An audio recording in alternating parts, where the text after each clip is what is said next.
दोस्तों welcome back to my channel Sigma Stack classes में। इस वीडियो में हम देखने वाले हैं फिजिक्स में पास होने का ट्रिक। बिना पढ़े बिना याद करिए केवल ट्रिक से, क्योंकि मैं आपको बता रहा हूँ मैं 100% पास होने की गारंटी आपके लेने वाला हूँ। क्योंकि आप ये वीडियो देख लेंगे फिर आपको फिजिक्स में टेंशन नहीं होगी, क्योंकि आप पीछे पढ़े हों ना पढ़े हों उससे कोई भी मतलब नहीं है। अगर आप ये वीडियो अच्छी तरह से देख लेते हैं और आप बोर्ड एग्जाम में पेपर देने पहुँच गए हैं, आपको समझ में नहीं आ रहा है कि पेपर कैसे लिखें, तो ये वीडियो आपके लिए बहुत इंपॉर्टेंट होने वाली है। क्योंकि इस वीडियो में देखने के बाद आप बोर्ड एग्जाम में एक अच्छा स्कोर करके आएंगे। दोस्तों कभी ज़िंदगी में कोई भी टीचर आपको फेल नहीं कर पाएगा, आप कभी भी फेल नहीं होंगे। क्योंकि जब आप बोर्ड एग्जाम में पेपर देने पहुंच गए हैं तो क्या करें, सबसे पहले आपको क्वेश्चंस देख लेना है। जैसे मैं क्वेश्चंस आपको बता रहा हूँ, किसी कुंडली का स्वप्रेरक 6 mH है, ठीक है, और इसमें धारा प्रवाह की दर 10 है। कुंडली में उत्पन्न प्रेरित विद्युत वाहक बल ज्ञात कीजिए। जैसे ये क्वेश्चन है, आपको इस क्वेश्चन को समझ के कैसे करना है इसे हम बताने वाले हैं, ठीक है। अगर कोई क्वेश्चन ना आए तो उसका आंसर इस ट्रिक से लिखना, टीचर पूरे नंबर देगा। 100% मैं गारंटी से कह सकता हूँ टीचर कोई भी आपके नंबर नहीं काट सकता है, ठीक है। सबसे पहले दोस्तों आपको क्या कर लेना है, आपको कॉपी में डाल लेना है यहाँ पर प्रश्न संख्या, या यहाँ पर डाल लेंगे आप खंड इस तरीके से, ठीक है। फिर आपको स्केल की सहायता से इसे अंडरलाइन कर लेना है, ठीक है। फिर आप डालेंगे जैसे यहाँ पर प्रश्न संख्या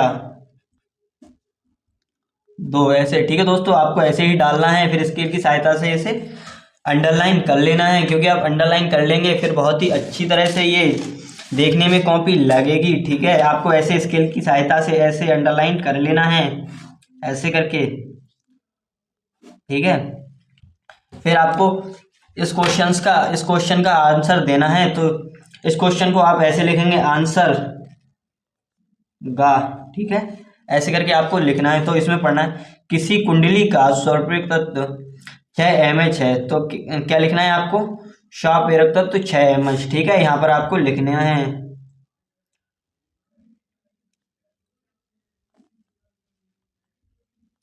ठीक है। इतनी बार लिखने के बाद आपको फिर देखना है, इसमें धारा की प्रवाह इतनी है, ठीक है। तो यहाँ पे लिख लेना है आपको, धारा की प्रवाह कितनी है, तर इतनी, ठीक है। तो इसमें पूछा गया है कुंडली में उत्पन्न प्रेरित विद्युत वाहक बल ज्ञात कीजिए। तो यहाँ पे लिखना है आपको हल, ठीक है। फिर लिखना है यहाँ कुंडली में उत्पन्न विद्युत वाहक बल, ठीक है। फिर आपको क्या करना है, आपको यहाँ ऐसा कर लेना है, ऐसे 6 mH इंटू 10⁻3। फिर आपको इनकी यहाँ ऐसे करके कुछ भी इनका आंसर लेके आ जाना है, ऐसे करके, ठीक है। फिर आपको आंसर लिख देना है। आप इस तरीके से करेंगे तो कोई भी टीचर आपके नंबर नहीं काट पाएगा, ये मैं गारंटी के साथ कह रहा हूँ। कोई भी टीचर आपके मार्क्स नहीं काट पाएगा, ठीक है। ऐसे ही लिखना है, रदरफोर्ड परमाणु मॉडल की प्रमुख कमियों का उल्लेख कीजिए। इस क्वेश्चन का आंसर आपको कैसे देना है आइए देखते हैं। फिर आपको जो भी क्वेश्चन नंबर है ऐसे करके आपको डाल लेना है, ठीक है। इसमें पूछा गया है रदरफोर्ड परमाणु मॉडल की प्रमुख कमियों का उल्लेख, तो इसमें आपको हेडिंग डाल लेनी है रदरफोर्ड, ऐसे करके आपको बोर्ड एग्जाम में लिखना है, ठीक है दोस्तों, ऐसे करके की कमियां, ठीक है। आपको ऐसे लिख लेना है, ठीक है। फिर यहाँ आपको डाल लेना है जो कमियां आपको लग रही हैं, ऐसे ही आप लिखेंगे रदरफोर्ड का परमाणु, ऐसे ही आपको लिखना है मॉडल में काफी कमियां देखने को मिली हैं, ठीक है। फिर दूसरी लाइन में आपको लिख लेना है रदरफोर्ड के द्वारा बनाया गया, ऐसे ही आपको लिखना है परमाणु मॉडल में काफ़ी कमियां ठीक है मेरे दोस्तों, आपको ऐसे ही लिखना है क्योंकि आप बोर्ड एग्जाम में लेके के आएंगे, क्योंकि ये एक एक नंबर के पूछे गए क्वेश्चंस हैं, तो इनमें आपको मैं गारंटी के साथ कह रहा हूँ, इनमें आपको पूरे के पूरे एक एक मार्क्स मिलेंगे। ठीक है, अब आते हैं हम दूसरे क्वेश्चंस की ओर। ठीक है, फिर आपको यहाँ पर स्केल की सहायता से यहाँ लाइन ड्रॉ कर लेनी है। ठीक है, ऐसे करके आपको लाइन ड्रॉ कर लेनी है।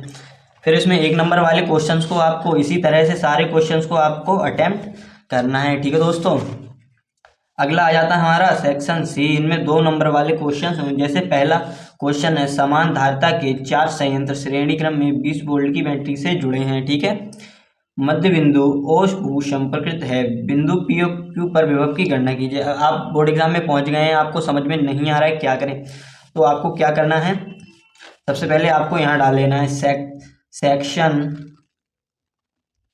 सी डाल लेना है, स्केल की सहायता से इसे अंडरलाइन कर लेना है। ठीक है, फिर यहाँ कौन सा है, क्वेश्चन नंबर तीसरे का कौन सा है, का, ऐसे करके आपको डाल लेना है। आपको क्या करना है, इसका चित्र बना लेना है।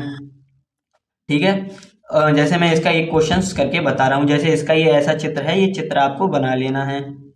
ठीक है, कुछ ऐसे इस तरीके से।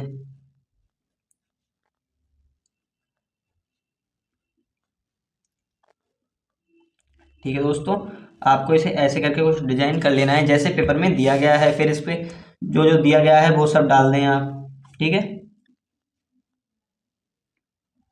ठीक है, ऐसा आप डाल लें। ठीक है, फिर आपको इतना काम करने के बाद क्या करना है, समान धारिता के 4 संधारित्र श्रेणी में 20 वोल्ट की बैटरी से जुड़े, तो आपको यहाँ डालना है 20 वोल्ट की बैटरी से जुड़े हैं। ठीक है, इतना काम करने के बाद फिर आपको मध्य बिंदु ऊ शंकुवृत्त है, फिर आपको नीचे डाल देना है यहाँ पर ऐसे लगा के मध्य बिंदु, आपको सेम इसी तरह बोर्ड एग्जाम में लिखना है। ठीक है, ओ भू संपर्कित है। ठीक है, आपको ऐसे ही लिखना है। तो P और Q पर विभव की गणना कीजिए, फिर आपको यहाँ डाल देना है P और Q पर विभव की गणना। ठीक है, आपको इस तरह से बोर्ड एग्जाम में लिखना है।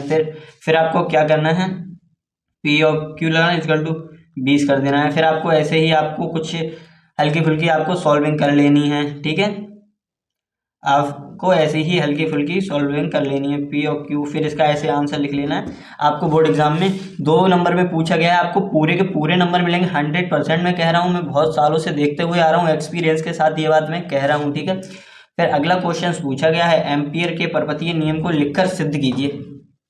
क्योंकि आप बोर्ड एग्जाम में पेपर देने पहुंच गए हैं, आपको समझ में नहीं आ रहा है तो आप कैसे लेंगे, तो आपको क्या करना है, यहाँ पर पेन की सहायता से ऑप्शन डाल लेना है खा ऐसे करके, फिर आपको लिखना है एम्पियर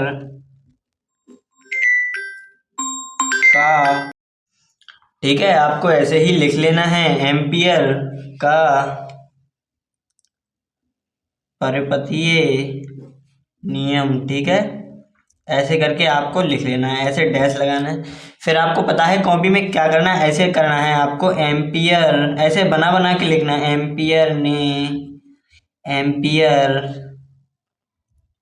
का नियम दिया था, यह नियम बहुत ही, ऐसे ही दोस्तों आपको बोर्ड एग्जाम में लिखना है। ठीक है, बहुत ही सही था। ऐसे ही आपको बना बना के जो भी 2-4 लाइनें आपको और लिखनी है। अगर आप इस तरह से लिखेंगे तो आपको बोर्ड एग्जाम में पूरे के पूरे मार्क्स मिलेंगे। ठीक है, अगले क्वेश्चंस की तरफ हम लोग बढ़ते हैं। ठीक है, आपको पता है नेक्स्ट पेज पर क्या करना है, स्केल की सहायता से सबसे पहले लाइन खींच लेनी है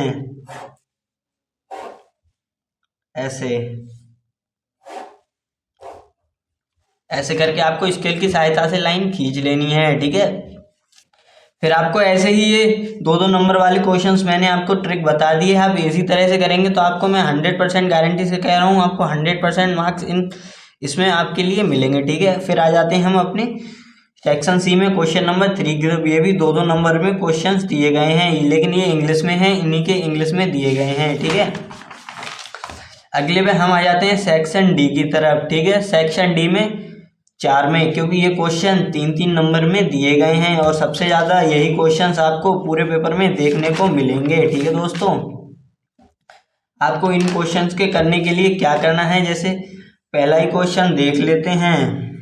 ठीक है, इसमें लिखा है हाइड्रोजन परमाणु के Nv कक्षा इलेक्ट्रॉन ऊर्जा में हाइड्रोजन के लिए ऊर्जा स्तर आरेख खींचे तथा बमार पाषाण श्रेणी से खींचे। जैसे मैंने ट्रिक बताई थी, आपको उसी ट्रिक से लिखना है। जैसे ही आपको फिर ऐसे है, पतले लेंस में मेकर सूत्र व्युत्पन्न कीजिए। लेंस पदार्थ के अपवर्तनांक तथा वक्र पृष्ठ की वक्रता त्रिज्याओं का लेंस के फोकस दूरी पर प्रभाव का उल्लेख कीजिए। ठीक है, आपको फिर ऐसे में क्या लिखना है, फिर से पढ़ना है आपको सही तरीके से। ठीक है, आपको क्या करना है, आपको सबसे पहले जो आपकी बोर्ड एग्जाम की कॉपी हो उसमें डाल लेना है यहाँ पर सेक्शन जो भी आप कर रहे हैं ऐसे करके। ठीक है, फिर आपको लिखना है क्वेश्चन नंबर 4 का उत्तर। ठीक है, फिर आप कौन सा क्वेश्चन कर रहे हैं, खा। ठीक है, फिर आपको यहाँ पर डाल लेना है खा ऐसे करके। ठीक है, ठीक है, इतना डालने के बाद आपको पढ़ना है पतले लेंस के लिए लेंस मेकर का सूत्र व्युत्पन्न कीजिए। फिर आपको यहाँ पर लिखना है लेंस मेकर ऐसे करके, लेंस मेकर का सूत्र। ठीक है, ऐसे आपको लिखना है। ठीक है, ठीक है, फिर आपको क्या करना है, इसी में से देख लेके लिख लेना है। ठीक है, लेंस मेकर ने लेंस मेकर का सूत्र दिया था। ठीक है, इतना लिखने के बाद फिर आपको पढ़ना है आगे क्या पूछा जा रहा है। लेंस पदार्थ के अपवर्तनांक तथा वक्र पृष्ठों वक्रता त्रिज्याओं पर लेंस की फोकस दूरी का प्रभाव डालिए। फिर आपको यहाँ से लिखना स्टार्ट कर देना है लेंस पदार्थ के अपवर्तनांक तथा वक्र पृष्ठों ऐसे ही आपको लिखना है। ठीक है, कि वक्रता त्रिज्याओं का लेंस के फोकस दूरी पर बहुत अधिक प्रभाव पड़ा था, क्योंकि लेंस मेकर ने लेंस मेकर का सूत्र दिया था। ठीक है, आपको इसी तरह बोर्ड एग्जाम में लिखना है 3 नंबर में। अगर जो क्वेश्चन आपका 3 नंबर में पूछा लग रहा है वो आपको 5 से 7 लाइनों में लिखना है। ठीक है मेरे प्यारे बच्चों, अगली बात आ जाती है क्वेश्चन नंबर का वैद्युत प्रपथ संबंधी किरचॉफ का नियम लिखिए। दिए गए संतुलन विस्थापन सेतु। फिर आपको इसमें ऐसे ही लिख देना है किरचॉफ ने किरचॉफ का नियम दिया था, जो भी है प्रथम नियम द्वितीय नियम। अगर आपको याद है तो वैसे लिखें, नहीं तो आप अपने मन से ही लिख सकते हैं। ठीक है, बायो सेवर्ट का नियम, धारा उत्पन्न चुंबक क्षेत्र के व्यंजक प्राप्त करिए। ऐसे ही आप देख के ये लिख सकते हैं। ठीक है, बोर्ड एग्जाम में आप ऐसे लिख के आएंगे 100% आपको मार्क्स मिलेंगे। ठीक है, श्रेणीबद्ध LCR अनुवादी प्रपथ की व्याख्या कीजिए। अगर आपको पता होगा तो आप बहुत ही अच्छी तरह से इसके बना के लिखेंगे तो आपको नंबर जरूर से जरूर मिलेंगे। ठीक है, अब आगे चलते हैं। वैद्युत द्विध्रुव को परिभाषित कीजिए तथा इसके द्विध्रुव आघूर्ण का सूत्र लिखिए। समरूप वैद्युत क्षेत्र में स्थित वैद्युत द्विध्रुव लगने का व्यंजक प्राप्त कीजिए। आप उसी तरह से बना के लिख लेंगे क्योंकि ये भी 3 नंबर में पूछा गया, तो आपको 100% अच्छे मार्क्स मिलेंगे। ठीक है, द्रव्य तरंगे क्या है समझाइए। डी ब्रोगली तरंग दैर्ध्य का सूत्र लिखिए। कणों की दैर्ध्य प्रकृति प्रदर्शित करने वाले प्रयोग का नाम लिखिए। ठीक है, आपको ये ऐसे ही बना बना के लिखना है। आप बना बना के अपने बोर्ड एग्जाम में लिखेंगे तो आपको 100% मार्क्स जरूर से जरूर मिलेंगे, ठीक है। अगला क्वेश्चन है, नाभिक की वंदनीय ऊर्जा का अर्थ समझाइए। नाभिकीय अभिक्रिया, ये अभिक्रिया है, ये आपको सेम पेपर में उतार देंगे तब भी 3 नंबर में होगा क्वेश्चन, तो आपको 2 नंबर तो 100% मिलेंगे, ठीक है। फिर अगली है जी घा, ठीक है। ये भी क्वेश्चन हमारा 3 नंबर में है, ठीक है। किसी धात्विक चालक में इलेक्ट्रॉन के अनुगमन वेग में गतिशीलता को परिभाषित कीजिए। एक चालक छड़ की लंबाई 1 मीटर है तथा इसके स्वीप वोल्ट इतना है, घनत्व तथा इसकी प्रतिरोधकता कितना ओम की। आपको ऐसे ही मैंने पीछे कॉपी में बताया था, आपको ऐसे ही बना बना के लिख देना है। आपको पूरे के पूरे 3 नंबर का है तो आपको 2 नंबर तो 100% मिलेगा, और आप अच्छा राइटिंग है आपका तो 3 नंबर तो आपको मिले ही जाएंगे, ठीक है। फिर अगला क्वेश्चन है हमारा, अनुचुंबकीय, प्रतिचुंबकीय तथा लौह चुंबकीय पदार्थों को परिभाषित कीजिए उदाहरण। इसको मैं बता दूं आपको कैसे लिखना है, ठीक है। आपको पहले यहाँ पर डाल लेना है घा, ठीक है। आपको डालना है फिर अनुचुंबकीय,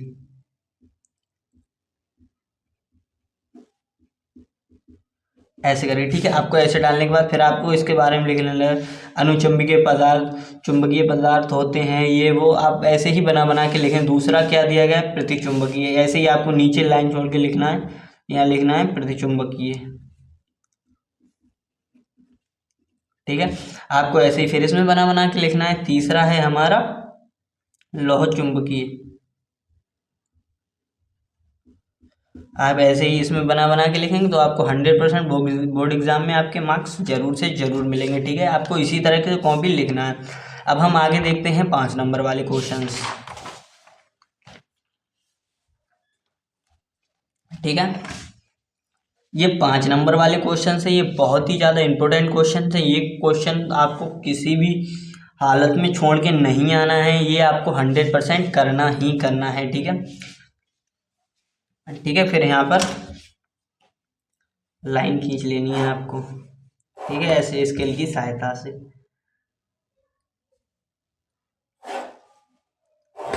ठीक है। और बेहतर रहेगा आप इधर भी दोनों साइड ही लाइंस खींचें, ठीक है, क्योंकि आपका गैप भी कम होगा और कॉपी भरी भरी मालूम लगेगी, ठीक है, ऐसे करके, ठीक है, ऐसे करके। अब क्वेश्चंस क्या पूछा गया है, हाइगेंस की द्वितीयक तरंगों का सिद्धांत लिखिए, ठीक है। तो यहाँ पर लिखना है आपको हल, पहले इसका सेक्शन डाल लेना है, खंड या इस तरीके से, ठीक है। फिर स्केल की सहायता से आपको यहाँ अंडरलाइन कर लेना है, ठीक है। फिर आपको डालना है क्वेश्चन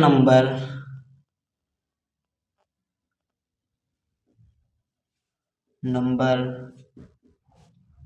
6 का उत्तर, ठीक है। आपको फिर स्केल की सहायता से अंडरलाइन कर लेना है, ठीक है। फिर क्वेश्चन कौन सा पूछा गया है, 6, ठीक है। तो यहाँ आपको 6 डाल लेना है, ठीक है, ऐसे। फिर क्या पूछा गया है इसमें, हाइगेंस की द्वितीय तरंगों का सिद्धांत लिखिए। तो आपको क्या लिखना है यहाँ पर, हाइगेंस के द्वितीयक तरंगिकाओं, ऐसे ही आपको लिखना है,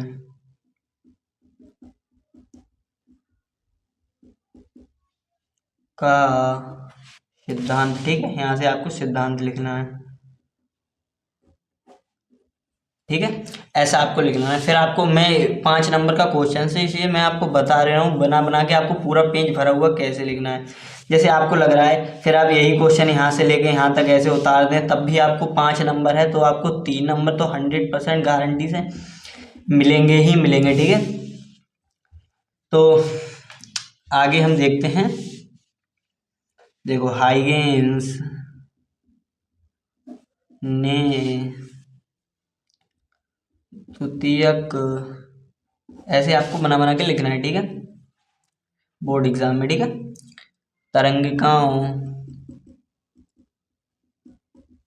का सिद्धांत दिया था, इसमें अपवर्तन, आपको ऐसे ही बना बना के का नाम आता है हाइगेंस का द्वितीयक तरंगिकाओं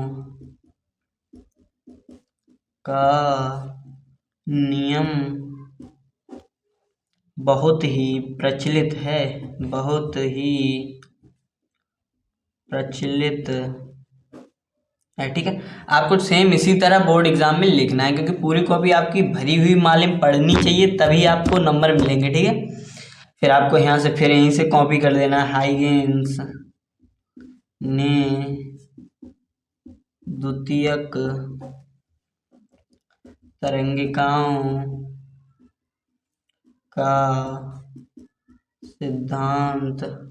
ठीक है, आपको इसी तरह से बोर्ड एग्जाम में लिखना है। दिया था इसमें अपवर्तन का नाम आता है। ठीक है, यह सिद्धांत हाइगेंस की वजह से बहुत प्रचलित रहा है, क्योंकि यह नियम हाइगेंस द्वारा प्रतिपादित किया गया। ठीक है मेरे प्यारे बच्चों, आपको बोर्ड एग्जाम में ऐसे ही लिख के आना है। ठीक है, अब हम अगला क्वेश्चंस देखते हैं। ऐसे ही आपको ये वाला बना के लेगा। क्वेश्चन नंबर 7 में आते हैं। 7 में क्या पूछा गया है, देखो, प्रकाश विद्युत प्रभाव की परिघटना पर प्रकाश की किस प्रकृति की पुष्टि करती है। प्रकाश विद्युत उत्सर्जन से संबंधित आइंस्टीन समीकरण लिखिए तथा इसके आधार पर विद्युत उत्सर्जन के नियम संक्षिप्त व्याख्या कीजिए। ठीक है, इस तरह से ये क्वेश्चन दिया गया है। दूसरा क्वेश्चन देखें, न्यूक्लियॉन से तात्पर्य नाभिक द्रव्यमान संख्या, क्या नाभिक की द्रव्यमान संख्या त्रिज्या संबंध लिखिए। दर्शाइए कि नाभिक घनत्व द्रव्यमान संख्या पर निर्भर नहीं करता। देखो मेरे प्यारे बच्चों, आपको ये लिखना है बोर्ड एग्जाम। इसके लिए मैं बताऊं आपको सबसे पहले क्या करना है। नेक्स्ट पेज पे, क्योंकि आपको 5 नंबर वाला जो क्वेश्चन है उसे एक पेज पर एक क्वेश्चन पूरा का पूरा आपको लिखना है। ठीक है, आपको क्या करना है, इसमें स्केल की सहायता से आपके लिए सबसे पहले यहाँ पर इसके लाइन खींच लेनी है आपको। ठीक है, बढ़िया तभी रहेगा आप दोनों तरफ लाइन खींचे। ठीक है, मैं एक ही साइड खींच रहा हूँ। ठीक है, क्या पूछा गया अगला क्वेश्चन हमारे ये। ठीक है, और आगे भी देखते हैं इसमें क्वेश्चंस हैं या नहीं। आगे क्वेश्चन पूछे गए हैं ट्रांसफार्मर पे पूछा गया है। इस क्वेश्चन को हम देखते हैं। ठीक है, क्या है इसमें हम लिखेंगे। देखो, प्रश्न ब्लैक पेन से लिखें आप, ये बात तो ज़्यादा अच्छा रहेगा। आपके पास ब्लू है तो आप ब्लू से ही लिखें। ठीक है, प्रश्न संख्या 8 का उत्तर। ठीक है, स्केल की सहायता से इसे लिखें। क्या पूछा गया, ट्रांसफॉर्म किस सिद्धांत पर कार्य करता है। उच्चाई और अपचाई ट्रांसफर क्या होते हैं। ट्रांसफार्मर में होने वाली दो प्रमुख हानियां बताइए। आदर्श ट्रांसफर प्रति कुंडली में फेरों में 10 अनुपात। प्राथमिक कुंडली 220 वोल्ट की आपूर्ति है तथा द्वितीयक 220 ओम के प्रतिरोध से जुड़ी है। प्राथमिक में प्रवाहित धारा का मान कीजिए। ठीक है, ये क्वेश्चंस मैं आपको बताऊं आपको कैसे लिखना है बोर्ड एग्जाम में। अगर आपको कुछ समझ नहीं आ रहा है कि क्या है, तो आपको सबसे पहले हेडिंग डाल लेनी है यहाँ पर। ब्लैक पेन हो तो ब्लैक पेन से डालें, नहीं तो आप ब्लू पेन से डाल सकते हैं, क्योंकि जितने ज़्यादा पेन यूज़ करेंगे उतने ही कॉपी आपकी अच्छी लगेगी। ठीक है, यहाँ पे सबसे पहले आपको डालना है ट्रांसफार्मर।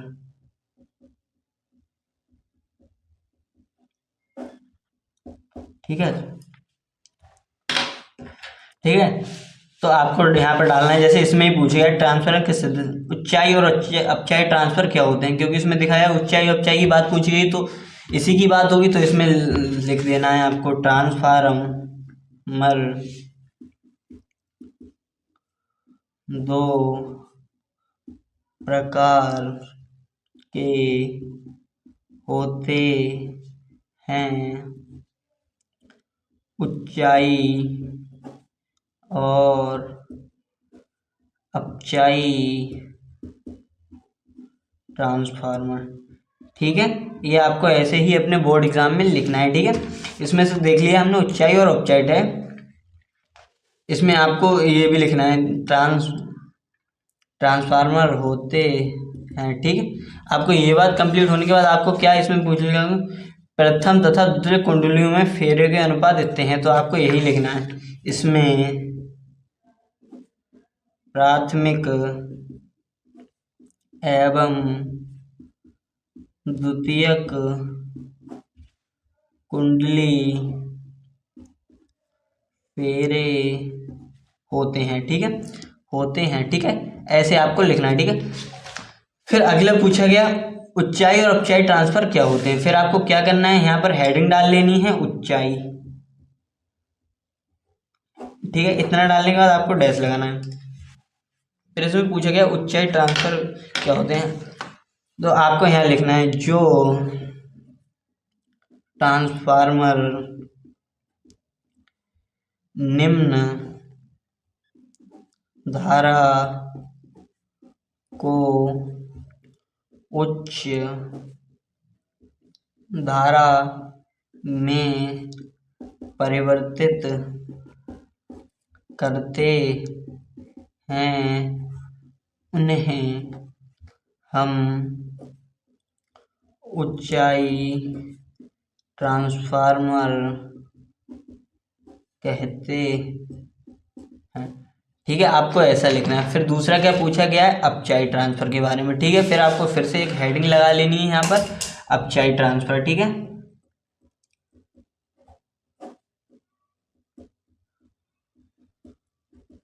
ऐसे करके। ठीक है, ठीक है, फिर अपचाई ट्रांसफर ये निम्न धारा से उच्च था, तो ये उच्च धारा से निम्न धारा की ओर आते जो ट्रांसफार्मर